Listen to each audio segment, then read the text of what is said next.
Chapter 6 of The Well of Loneliness by Radclyffe Hall.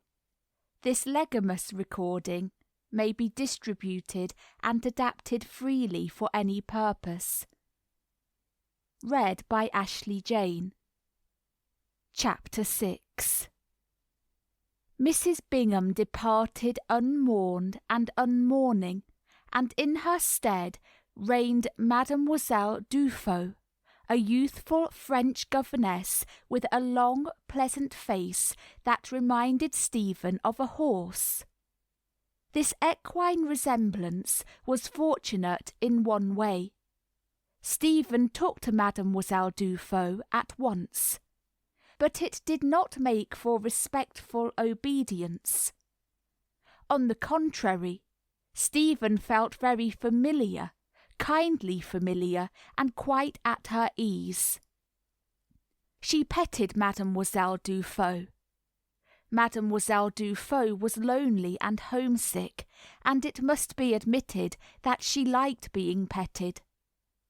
Stephen would rush off to get her a cushion or a footstool or her glass of milk at 11. Comme elle est gentille cette drôle de petite fille. Elle a si bon cœur, would think Mademoiselle Dufeu, and somehow geography would not seem to matter quite so much, or arithmetic either. In vain did Mademoiselle try to be strict, her pupil could always beguile her. Mademoiselle Dufeu knew nothing about horses, in spite of the fact that she looked so much like one, and Stephen would complacently entertain her with long conversation anent splints and spavins, cowhocks and colic, all mixed up together in a kind of wild veterinary jumble.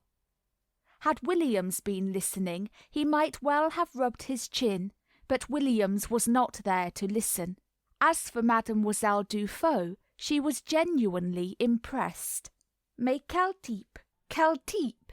She was always exclaiming. Vous êtes une vraie petite Amazone, Stephen. N'est-ce pas? Agreed Stephen, who was picking up French. The child showed real ability for French, and this delighted her teacher. At the end of 6 months she could gabble quite freely, making quick little gestures and shrugging her shoulders. She liked talking French, it rather amused her, nor was she averse to mastering the grammar. What she could not endure were the long, foolish dictées from the edifying Bibliothèque Rose. Weak in all other respects with Stephen, Mademoiselle Dufeu clung to these dictées. The Bibliothèque Rose became her last trench of authority, and she held it. Les petites filles modèles, Mademoiselle would announce, while Stephen yawned out her ineffable boredom. Maintenant nous allons retrouver Sophie. Where to did we arrive? Ah, oui, I remember. Cette preuve confiante touche Sophie et augmente encore son regret de voir être si méchant. Comme c'est dit elle est pour me livrer à un tel colle, comme elle était si méchante avec des aussi bons que celle que j'ai eue et si hardie envers une personne aussi douce, aussi tendre que Madame de Fleursville. From time to time the programme would be varied by extracts of an even more edifying nature, and Les Bons Enfants would be chosen for dictation to scorn and derision of Stephen. La maman, dans le ton cœur, mon Henri, c'est si que tu pourras lui dormir des plus agréables. Mon cœur, dit Henri, en débutant en son habit et en ouvrant sa chemise. Mais comment faire? Il me faudrait un couteau, at which Stephen would giggle. One day she had added a comment of her own in the margin. Little beast, he was only shamming. And Mademoiselle, coming on this unawares, had been caught in the act of laughing by her pupil, after which there was naturally less discipline than ever in the schoolroom, but considerably more friendship. However, Anna seemed quite contented, since Stephen was becoming so proficient in French, and observing that his wife looked less anxious these days, Sir Philip said nothing, biding his time. This frank, jaunty slacking on the part of his daughter should be checked later on, he decided. Meanwhile, Stephen grew fond of the mild-faced Frenchwoman, who in her turn adored the unusual child. She would confide her troubles to Stephen, those family troubles in which governesses abound. Her maman was old and delicate and needy. Her sister had a wicked and spendthrift husband, and now her sister must make little bags for the grand shops in Paris that paid very badly. Her sister was gradually losing her eyesight through making those little bead bags for the shops that cared nothing, and paid very badly. Mademoiselle sent maman a part of her earnings, and sometimes, of course, she must help her sister. Her maman must have her chicken on Sundays. Bonjour, il faut vivre, il faut manger en moi. And afterwards that chicken came in very nicely for Petit Marmite, which was made from his carcass and a few leaves of cabbage. Maman loved Petite Marmite. The warmth of it eased her old gums.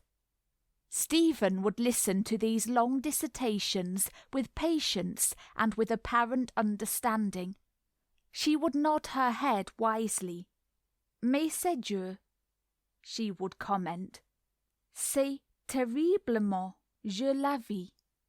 But she never confided her own special troubles, and Mademoiselle Dufaux sometimes wondered about her. Est-elle heureuse, cette étrange petit être? She would wonder. Sera-t-elle heureuse plus tard, qui sait?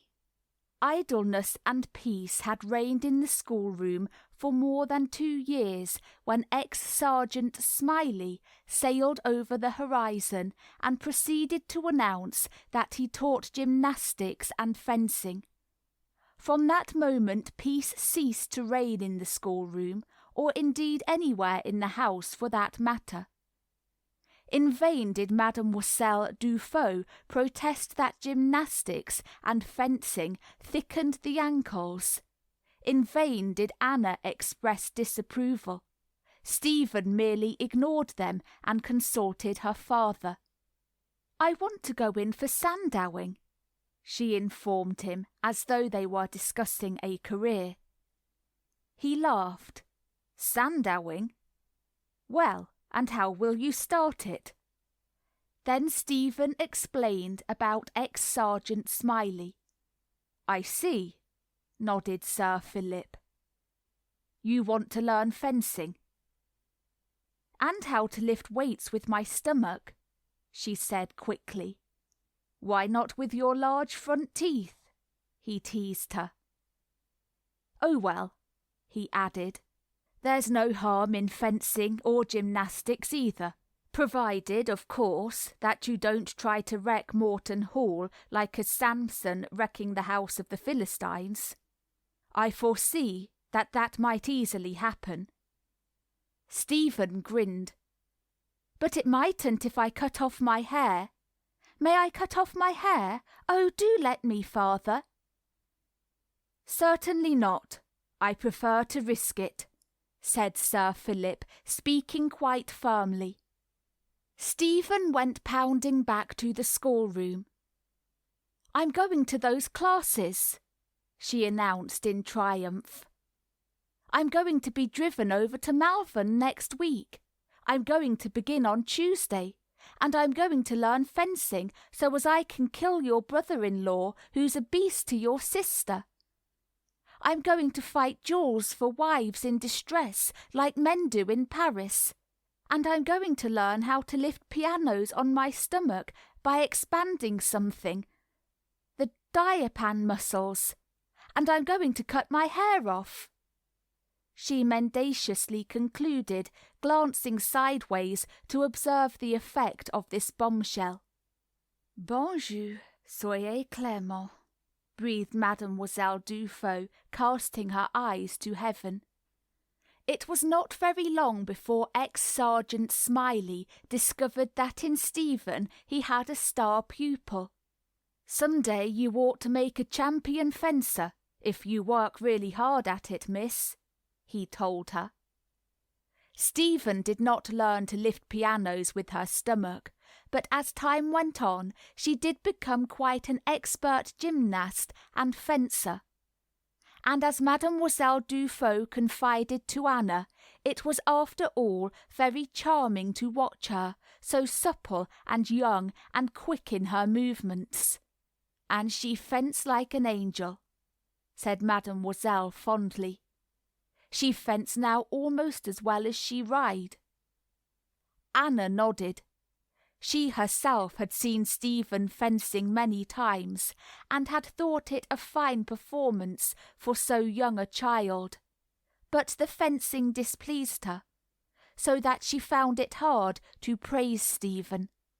"I hate all that sort of thing for girls," she said slowly. "But she fenced like a man, with such power and such grace," babbled Mademoiselle Dufaux, the tactless. And now life was full of new interest for Stephen, an interest that centred entirely in her body. She discovered her body for a thing to be cherished, a thing of real value since its strength could rejoice her, and young though she was, she cared for her body with great diligence, bathing it night and morning in dull, tepid water. Cold baths were forbidden, and hot baths, she had heard, sometimes weakened the muscles. For gymnastics she wore her hair in a pigtail, and somehow that pigtail began to intrude on other occasions. In spite of protests, she always forgot and came down to breakfast with a neat, shining plait, so that Anna gave in the end, and said, sighing, "Have your pigtail, do, child, if you feel that you must. But I can't say it suits you, Stephen." And Mademoiselle Dufaux was foolishly loving. Stephen would stop in the middle of lessons to roll back her sleeves and examine her muscles. Then Mademoiselle Dufaux, instead of protesting, would laugh and admire her absurd little biceps. Stephen's craze for physical culture increased, and now it began to invade the schoolroom. Dumbbells appeared in the schoolroom bookcases, while half-worn-out gym shoes skulked in the corners. Everything went by the board but this passion of the child's for training her body. And what must Sir Philip elect to do next but to write out to Ireland and purchase a hunter for his daughter to ride? A real, thoroughbred hunter. And what must he say but, "That's one for young Roger," so that Stephen found herself comfortably laughing at the thought of young Roger. And that laugh went a long way towards healing the wound that had rankled within her. Perhaps this was why Sir Philip had written out to Ireland for that thoroughbred hunter. The hunter, when he came, was grey-coated and slender, and his eyes were as soft as an Irish morning, and his courage was as bright as an Irish sunrise, and his heart was as young as the wild heart of Ireland, but devoted and loyal and eager for service, and his name was sweet on the tongue as you spoke it, being Raftery, after the poet. Stephen loved Raftery, and Raftery loved Stephen. It was love at first sight, and they talked to each other for hours in his loose box. Not in Irish or English, but in a quiet language having very few words, but many small sounds and many small movements, which to both of them meant more than words. And Raftery said, "I will carry you bravely. I will serve you all the days of my life." And she answered, "I will care for you night and day, Raftery, all the days of your life." Thus Stephen and Raftery pledged their devotion, alone in his fragrant, hay-scented stable. And Raftery was 5 and Stephen was 12 when they solemnly pledged their devotion. Never was rider more proud or more happy than Stephen when first she and Raftery went a-hunting. And never was youngster more wise or courageous than Raftery proved himself at his fences, and never can Bellerophon have thrilled to more daring than did Stephen, astride of Raftery that day with the wind in her face and a fire in her heart that made life a thing of glory. At the very beginning of the run, the fox turned in the direction of Morton, actually crossing the big north paddock before turning once more and making for Upton. In the paddock was a mighty upstanding hedge, a formidable place concealing timber, and what must they do, these 2 young creatures, but go straight at it and get safely over? Those who saw Raftery fly that hedge could never afterwards doubt his valour. And when they got home there was Anna waiting to pat Raftery, because she could not resist him.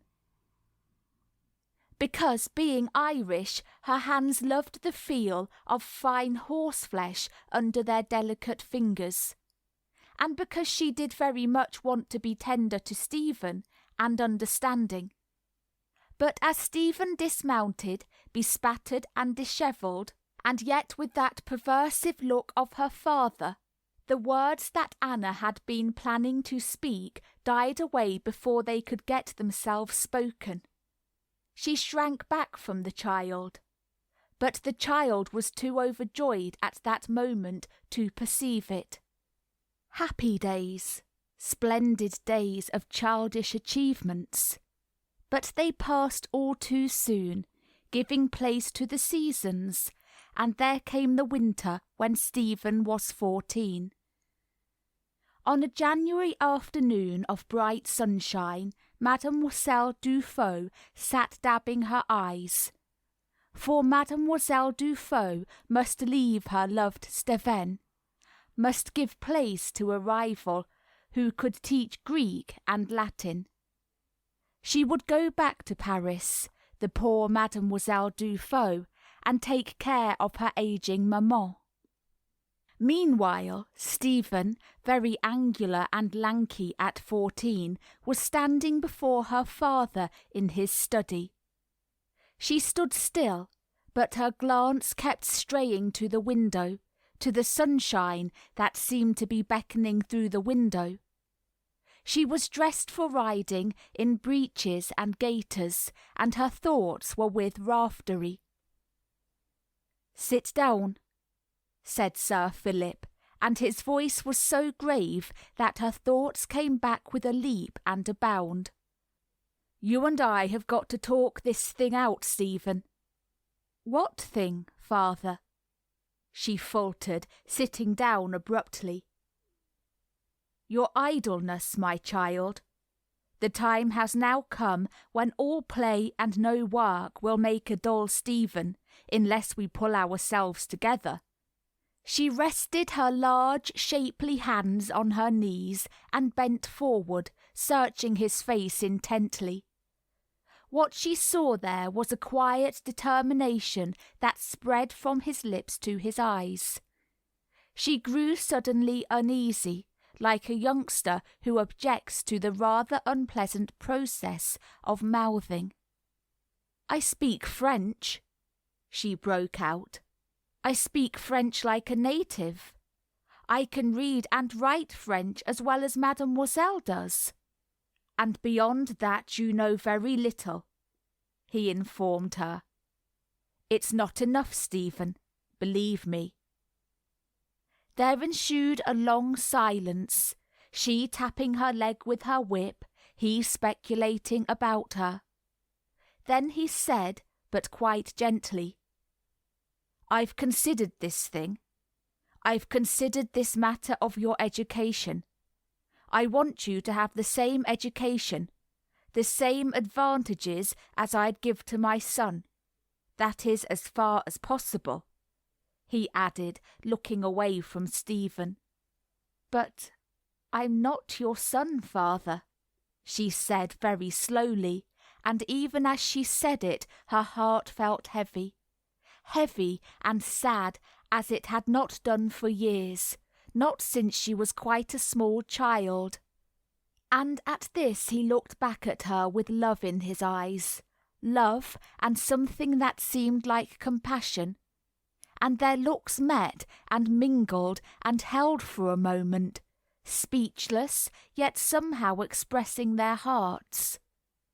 Her own eyes clouded, and she stared at her boots, ashamed of the tears that she felt might flow over. He saw this, and went on speaking more quickly, as though anxious to cover her confusion. "You're all the son that I've got," he told her. "You're brave and strong-limbed, but I want you to be wise. I want you to be wise for your own sake, Stephen, because at the best life requires great wisdom. I want you to learn to make friends of your books. Some day you may need them because—" he hesitated. "Because you mayn't find life at all easy. We none of us do, and books are good friends. I don't want you to give up your fencing and gymnastics or your riding, but I want you to show moderation. You've developed your body, now develop your mind. Let your mind and your muscles help, not hinder each other. It can be done, Stephen. I've done it myself. And in many respects you're like me. I've brought you up very different from most girls. You must know that. Look at Violet Antrim. I've indulged you, I suppose, but I don't think I've spoiled you, because I believe in you absolutely. I believe in myself, too, where you're concerned. I believe in my own sound judgment. But you've now got to prove that my judgment's been sound. We've both got to prove it to ourselves and to your mother. She's been very patient with my unusual methods. I'm going to stand trial now, and she'll be my judge. Help me. I'm going to need all your help. If you fail, then I fail. We shall go down together. But we're not going to fail. You're going to work hard when your new governess comes. And when you're older, you're going to become a fine woman. You must, dear. I love you so much that you can't disappoint me." His voice faltered a little, then he held out his hand. "And Stephen, come here. Look me straight in the eyes. What is honour, my daughter?" She looked into his anxious, questioning eyes. "You are honour," she said quite simply. When Stephen kissed Mademoiselle Dufaux good-bye, she cried, for she felt that something was going that would never come back. Irresponsible childhood. It was going like Mademoiselle Dufaux. Kind Mademoiselle Dufaux, so foolishly loving, so easily coerced, so glad to be persuaded, so eager to believe that you were doing your best in the face of the most obvious slacking. Kind Mademoiselle Dufault, who smiled when she shouldn't, who laughed when she shouldn't, and now was weeping, but weeping only as a Latin can weep, shedding rivers of tears and sobbing quite loudly. Chérie, mon bébé, petit tout, she was sobbing as she clung to the angular Stephen. The tears ran down onto Mademoiselle's tippet, and they wet the poor fur which already looked jaded, and the fur clogged together, turning black with those tears, so that Mademoiselle tried to wipe it. But the more she wiped, the wetter it grew, since her handkerchief only augmented the trouble. Nor was Stephen's large handkerchief very dry either, as she found when she started to help. The old station fly that had come out from Malvern drove up, and the footman seized Mademoiselle's luggage. It was such meagre luggage that he waved back assistance from the driver, and lifted the trunk single-handed. Then Mademoiselle Dufault broke out into English, heaven only knew why, perhaps from emotion. "It's not farewell. It shall not be for ever," she sobbed. "You come, but I feel it, to Paris. We meet once more, Stephen. My poor little baby, when you grow up bigger, we two meet once more." And Stephen, already taller than she was, longed to grow small again, just to please Mademoiselle.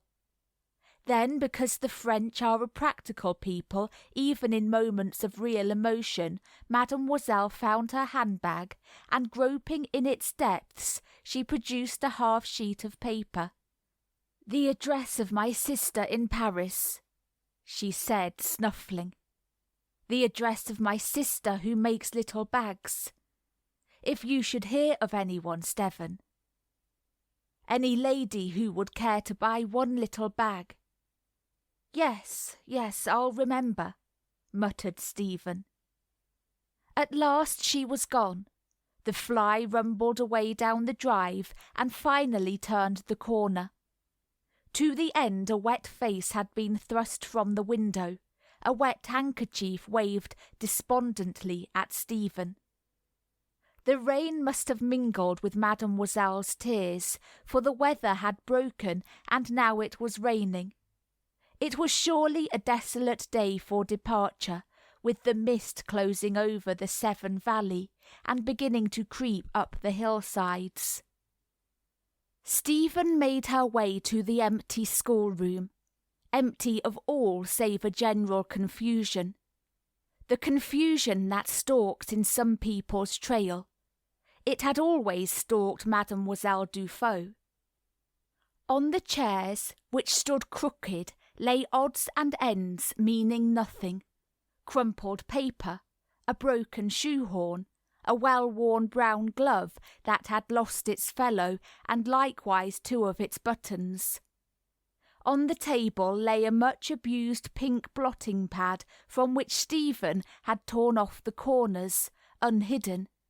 It was crossed and recrossed with elegant French script until its scarred face had turned purple. And there stood the bottle of purple ink, half empty, and green round its neck with dribbles. And a pen with a nib as sharp as a pinpoint, a thin, peevish nib that jabbed at the paper. Chock-a-block with the bottle of purple ink lay a little piety card of Saint Joseph that had evidently slipped out of Mademoiselle's missal. St. Joseph looked very respectable and kind, like the fishmonger in Great Malvern. Stephen picked up the card and stared at St. Joseph. Something was written across his corner. Looking closer, she read the minute handwriting. "Priez pour ma petite Stephen." She put the card away in her desk. The ink and the blotter she hid in the cupboard, together with the peevish steel nib that jabbed paper, and that richly deserved cremation. Then she straightened the chairs and threw away the litter, after which she went in search of a duster.